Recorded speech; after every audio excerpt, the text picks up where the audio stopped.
The chair scraped loudly against the cafe floor as Ethan Walker stood up too fast, his hand already reaching for his coat like his body had decided to leave before his mind could argue. His coffee sat untouched, cold and bitter, just like the night had turned out. He exhaled sharply, irritation mixing with something heavier he refused to name. 2 hours. That's how long he'd waited.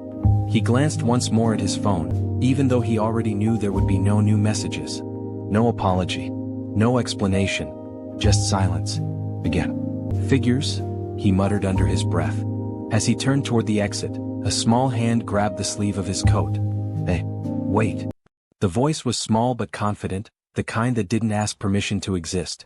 Ethan froze mid-step, instinctively looking down. A little girl stood there, barely reaching his elbow. Big brown eyes. Messy curls. A pink backpack slipping off one shoulder like it had lost an argument with gravity.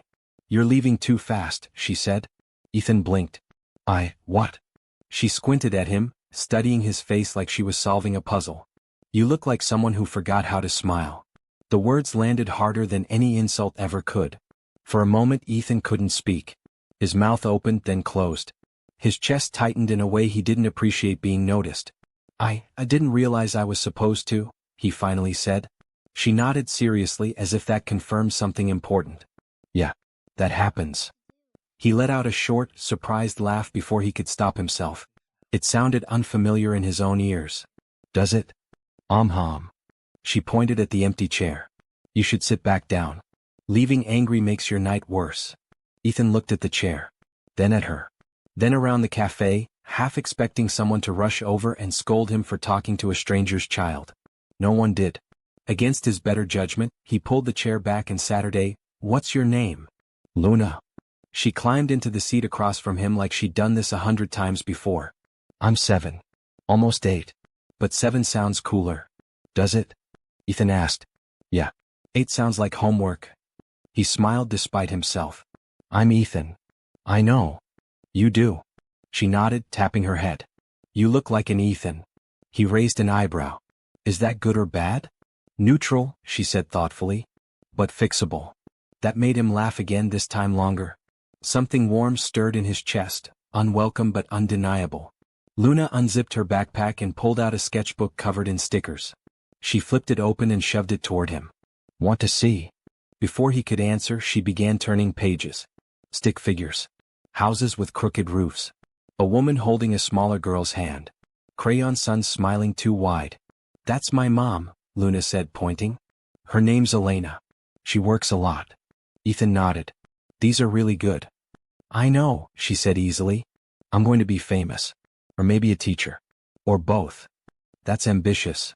Ambitious is good, she said, repeating the word slowly like she was testing how it tasted. Ethan leaned back slightly, realizing how long it had been since he'd had a conversation without an agenda. No expectations. No wait. Are you waiting for someone? Luna asked. I was, he admitted. She didn't come? No. Luna frowned. That's rude. He shrugged. It happens. My mom says when people leave, it usually isn't about you, she said. It's about what they're scared of. Ethan's breath caught. That's very wise, he said quietly. She smiled, clearly pleased. She tells me lots of things. The cafe door swung open, cold air rushing in along with a woman who looked like she'd sprinted the entire way. Her jacket was half-zipped, curls escaping her bun, exhaustion written plainly across her face. Luna. Mom? Luna jumped down and ran into her arms. The woman hugged her tightly, then looked up at Ethan, panic flashing across her eyes. Oh, I'm so sorry. She wasn't bothering you, was she? Not at all, Ethan said quickly. She saved my evening. The woman blinked, surprised. I'm Elena. Her mom. Ethan. Luna grinned up at them. I told him he forgot how to smile. Elena closed her eyes briefly. Luna? It's okay, Ethan said gently. She was right. Elena studied him for a second, then smiled, a tired but genuine smile. Thank you for being kind to her. She was kind to me first, he replied. Luna tugged on Elena's sleeve. I'm hungry. Elena sighed. I know, baby. We're going? Please, Ethan said, standing. Let me get her something. I insist. Elena hesitated. Pride and fatigue warring on her face. You don't have to. I want to. She nodded slowly. Okay. Thank you. They sat together while Luna devoured chicken tenders like she'd been fasting for days. Conversation flowed easily. Elena talked about her job at Riverside Community Health. Long shifts, short pay, doing her best. Ethan listened. Really listened. When it was time to leave, snow falling softly outside, he offered them a ride. Elena hesitated, then agreed. Luna fell asleep in the back seat almost instantly. She likes you, Elena said quietly. I like her too, Ethan replied. When they arrived at her building, Elena turned to him. Thank you. Tonight was unexpected. So was mine, he said. As they walked away, Ethan stayed in the car longer than necessary, watching the door close behind them. For the first time in years, the silence didn't feel empty. It felt like a beginning. For the first time in years, the silence didn't feel empty. It felt like a beginning. Ethan didn't sleep much that night. It wasn't insomnia exactly. It was the strange restlessness of a mind that had been nudged awake after years of quiet. He lay on his back, staring at the ceiling of his apartment, replaying small moments he couldn't explain why they mattered so much. Luna's serious little face. Elena's tired smile. The way laughter had slipped out of him without permission. It bothered him. And comforted him. By morning he gave up on sleep and stood at the window, coffee in hand, watching the city move below. Cars honked. People hurried. Life went on, relentless and indifferent. 4 years he'd moved through it like a ghost, present but untouched. He checked his phone. No messages. Not from the blind date. Not from anyone who mattered. On impulse, he typed Riverside Community Health into the search bar. He stared at the screen for a long moment after the page loaded. What are you doing? He murmured to himself.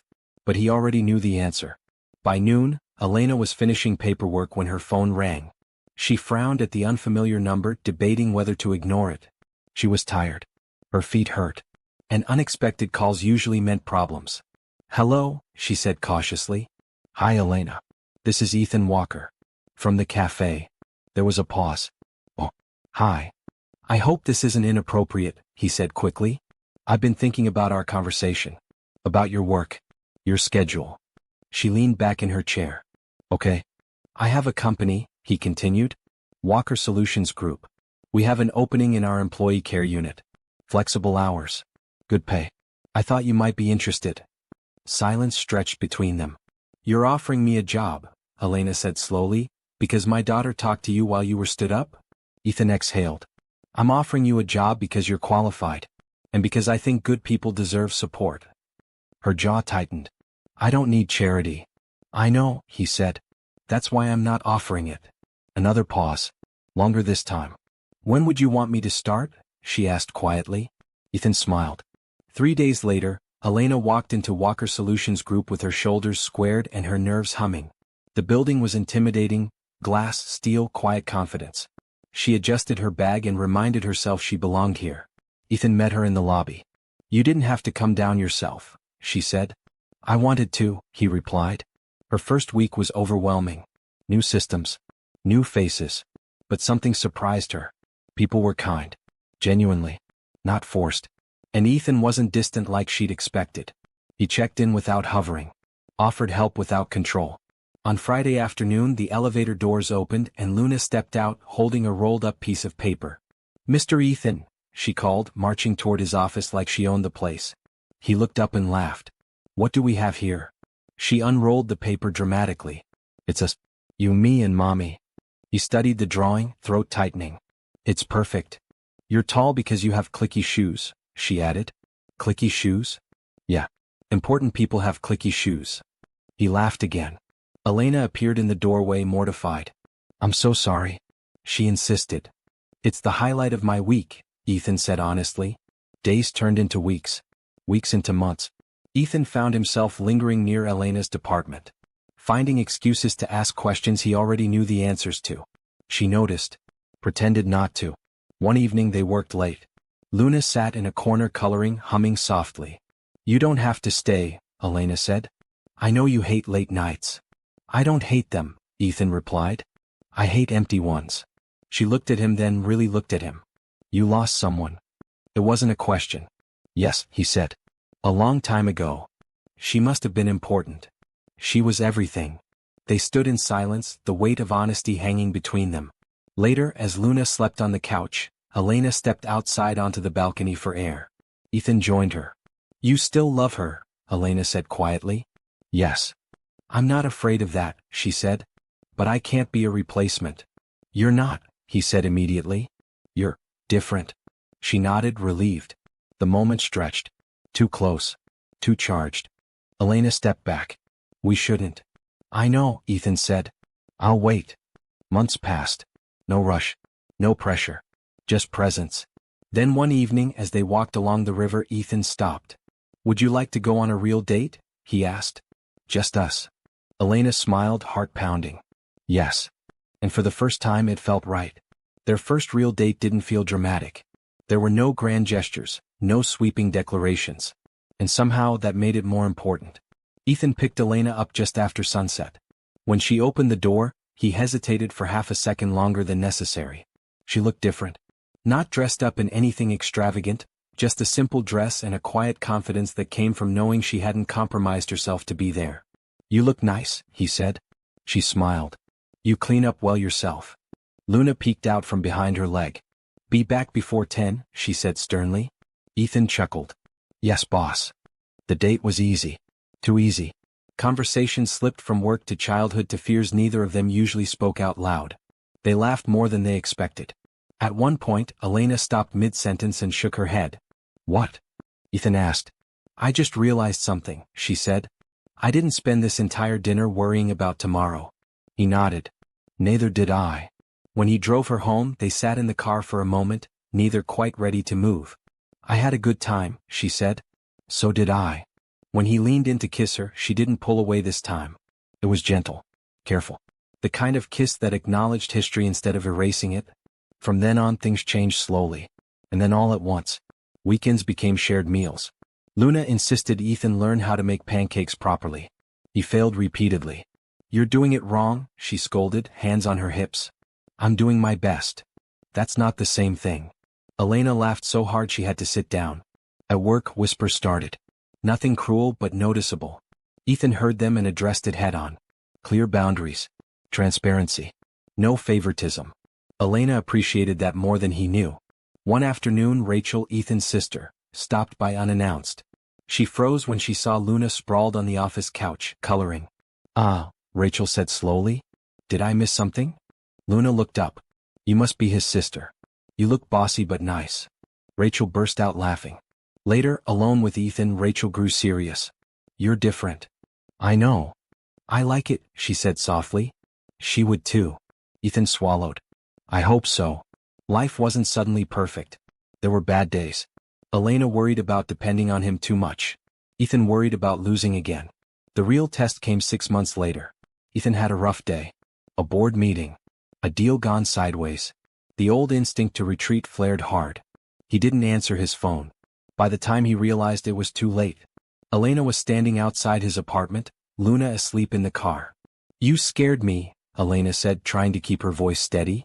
I'm sorry, he said. I didn't mean.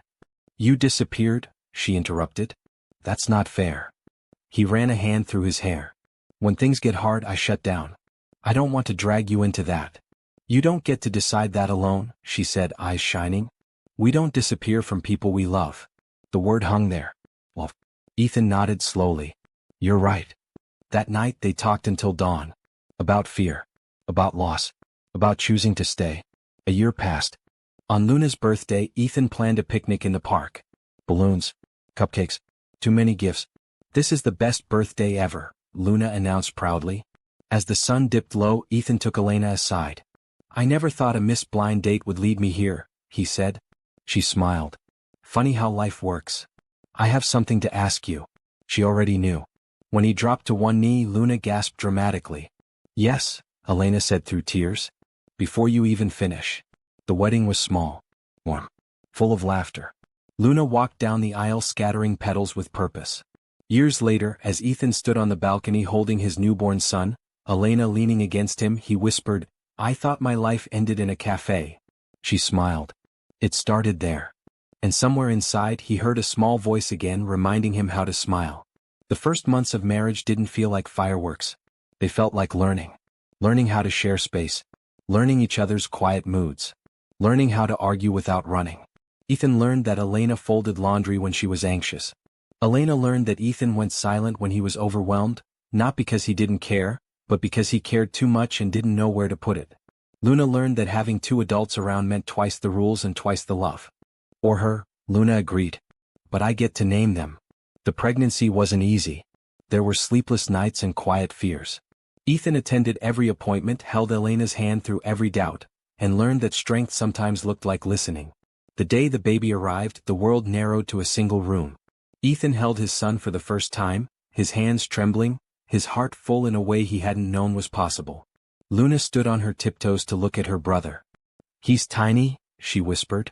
"We have to protect him." Ethan nodded. "We will." That night, after the hospital quieted and the city hummed beyond the window, Ethan stood holding his son, Elena resting beside him. "Do you remember the café?" he asked softly. She smiled. "How could I forget?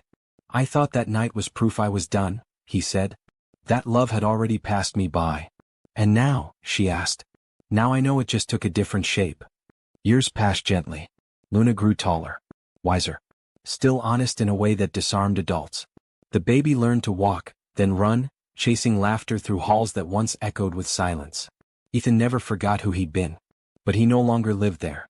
One evening as he tucked Luna into bed, she looked up at him. "Do you know why I talked to you that night?" she asked. He smiled. "Because I looked sad?" "That too," she said. "But mostly because you looked lonely." He kissed her forehead. "Thank you for being brave." She yawned. "You're welcome." Later, Ethan stood on the balcony, city lights stretching endlessly below. Elena joined him, slipping her hand into his. "You okay?" she asked. "Yes," he said. "I'm home."